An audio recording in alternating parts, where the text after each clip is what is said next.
Որպես իրավաբան, որպես փաստաբան ինձ համար իրավական տեսանկյունից բացարձակապես անհասկանալի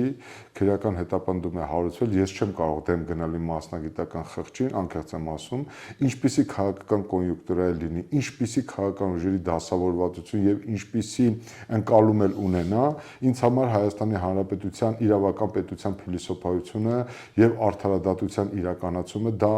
անքննարկելի արժեք է։ Եթե մենք ընտրովի արդարադատություն պետք է իրականացնենք այս կամ այն անձի նկատմամբ ելնելով քաղաքական կոնյունկտուրայից, ես խորապես համոզված եմ դա փակուղի է տանելու։ Կոնկրետ տվյալ դեպքում ես գտնում եմ հետեւյալը. ակնհայտ ապօրինի քրեական հետապնդում է հարուցվել եւ իրականացվում, որը չունի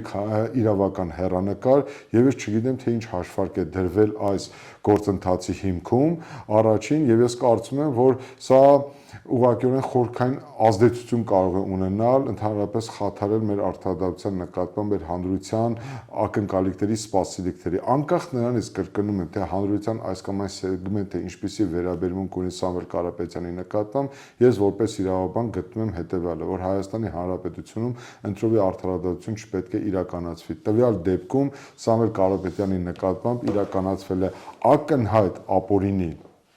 ուրեմն քրեական հետապնդում, ավելին ասեմ ձեզ, Սամվել Կարապետյանին մեղսագրվող արարքը դասում է միջին ծանրության հանցագործությունների շարքին, որը առավելագույն պատիժ է սահմանում մինչև 5 տարի ժամկետով։ Դուք